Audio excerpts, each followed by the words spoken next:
I'm Greg Dell with attorneys Dell and Schaefer, and I'm here with attorney Stephen Jessup. And some of the videos we do are occupation specific videos where we're going to talk about today sales representatives and some things that you should expect if you're considering a claim, if you're in a claim. And we'll touch on some of the issues that we've encountered for sales reps that have been bumps in the road that have prevented sales representatives from getting long term disability benefits. So, Stephen, the first thing is to talk about this occupation classification that you see most sales reps fall into. Mm-hmm. I mean, it's such an extensive one, and even when you look into, the Dictionary of Occupational Titles, which a lot of the insurance companies are going to use as their reference for, what your job entails, the sales representative classification is probably the largest of them because there are so many different fields and industry in doing that. We had a video prior with regards specifically to pharmaceutical, medical supply type, situations because that's its own field. So sales representatives have a huge, umbrella. I think realistically, the most insurance companies will try to just cut it down to, outside sales and, in-house sales where you're not leaving, your office and trying to execute, a sale, as opposed to those who actually have to go and visit with clients and, pound the pavement, if you will, to get the job done. And so there is a broad range of what a sales representative does, but it really comes down to a lot of what the definition of disability is in the policies. And so can you talk about how the definition of disability usually starts out in this policies and then where it goes after a certain period of time? Yeah, so generally speaking, most policies we see, I mean, there are always an exception to it, but the overwhelming majority are going to have an own occupation period that's generally around 24 months. Now, we've seen them as short as 12 months, we've seen them as long as 60 months, and sometimes policies don't have them. But as a general rule of thumb, an idea of 24 months where the insurance company is going to look, at your inability to perform the material and substantial duties of your own occupation. And then after that period, we get into what's known as that any occupation period, which is the inability to perform any occupation or a gainful occupation based upon your training, education, and experience. And every policy is going to define that differently. Some are going to have, that this job has to have a certain earnings requirement, some don't. But as a rule of thumb, you're going to look about 24 months of own occupation coverage. Then after that, are you disabled from performing any occupation? So when we talk about sales representatives being broad, there's sales representatives who only work in an office. There's sales representatives who are in the field, and there's sales representatives who are really out in the field doing things with a lot of travel, which falls beyond what's considered a sedentary, type occupation.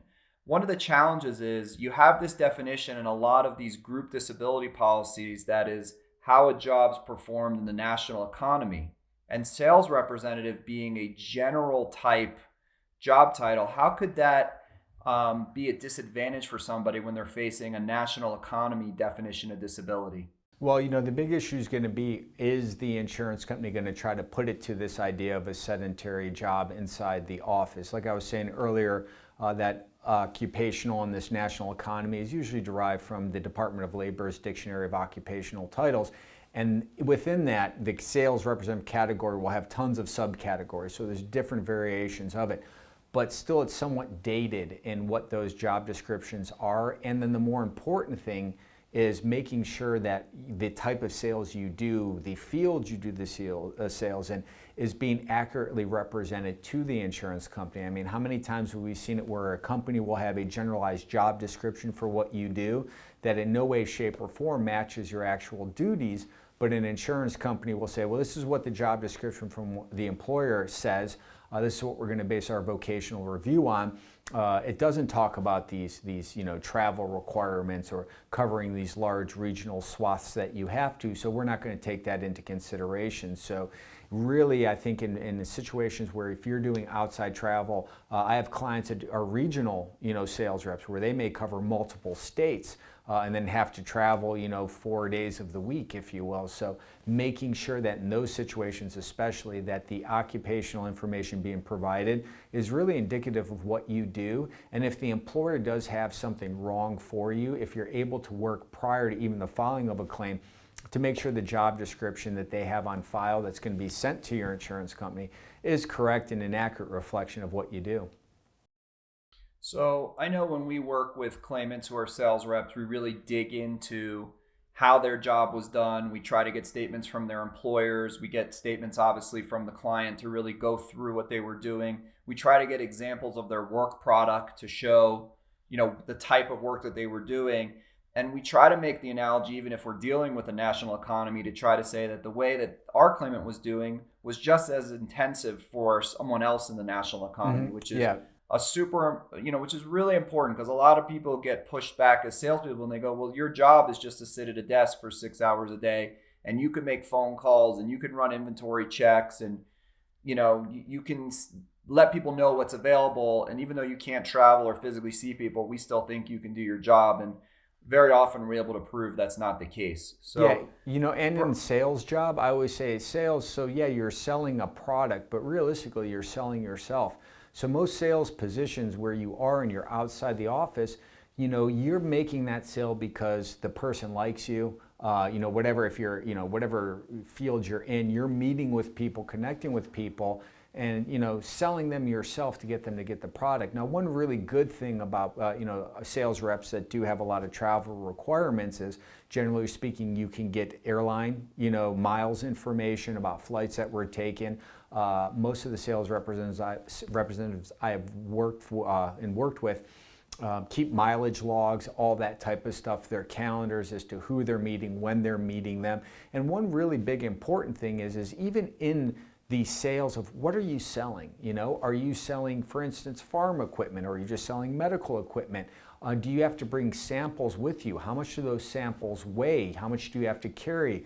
So in a lot of these ways, you can work it out outside this idea of a sedentary job. It's just a matter of really establishing someone is not inside sales, but outside sales. right. And also, you brought up a good point. It is it's a people to people type business. And when you're a sales rep, you're probably selling a product that 5 or 10 other companies are also selling, and it's a personal relationship that's developed. And if you're uncomfortable or suffering or start to not be available for phone calls or miss deadlines or meetings when your customer really needs their product, they're not going to come back to you, and Exactly. you're going to start to see sales suffer, and hence your employer is going to be like, what are you doing? Why aren't you here? And it's a snowball effect, which is why a lot of people get to this point. So we talked a lot about the specifics of how the occupation is going to be looked at, but also for the sales rep who's looking to file a claim, what should they expect from what's going to be needed for medical support? Medical, more likely you're contacting us on an employer provided policy. You could have an individual disability policy, but the vast majority is going to be an employer provided policy. And at the end of the day, your case is only truly as strong as the written documentation that's going to be submitted to the insurance company. So, depending on the nature of the medical condition, say if you have physical restrictions and limitations, bad back, bad neck, whatever the case may be, you're going to want to not only see the treatment with the doctors, but the doctors are accurately reflecting your physical restrictions and limitations.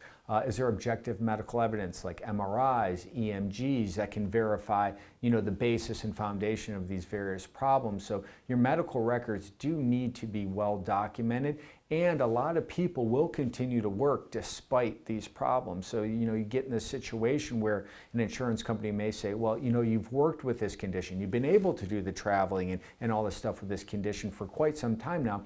What's changed? That's why if you're thinking about filing a claim, you need updated new information to really show a nexus of, something's changed in my medical status. That's why I have to go out. It should seem common sense that at some point the body can only take so much, but the insurance companies a lot of times seem to be devoid of reviewing these things with common sense, and they want this idea of, what have you done for me lately? Your medical records from the past, they are what they are. What is it showing now? Why now can't you do it? So you need to be very honest. You need to get to the doctor. If you're in an outside sales role, it may be hard to make appointments since you're always out and about, but you really need to make sure you're getting to the doctor, having everything documented properly. If there's testing that can be done to verify, your symptoms, get that testing done prior to submitting any claim to an insurance company. That's really the bedrock of any of these disability claims. And you mentioned something about A sales rep who may continue to work. A lot of our clients have chronic pain. You know, if you're in a bad accident or something like that, then obviously, you know, that claim is going to, you break a bone or something like that, then right away you know what happened. So what about the person though who wants to keep working for a couple months, and then you know they don't have a deterioration in their sales or anything like that? Then they file for disability, and then the carrier goes, "Well, we know you were suffering for a couple months or even a year or two, but your sales didn't suffer. So why are you telling us that you can't do the job?" Yeah, that's always a very tough situation where the work doesn't suffer. You know, in the sense on paper, it's still showing that you're still getting everything done, but you may be saying, well, it's taking me, you know, twice as long to get it done. It's a really fine line. It's a problem, and how you present that. And there's no real easy way to determine how it needs to be answered, but it is something that is going to need to be addressed. This is common in a position like this, where there may not be that necessary decline.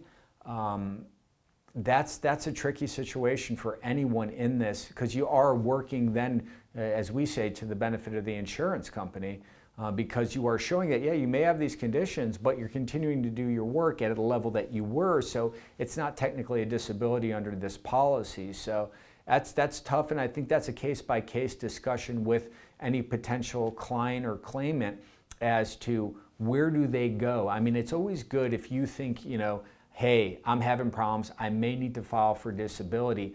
Before pulling that trigger and doing that, speaking to an attorney so you can figure out what type of roadmap can be done to really establish and show it, because these are one of the big issues that always needs to be.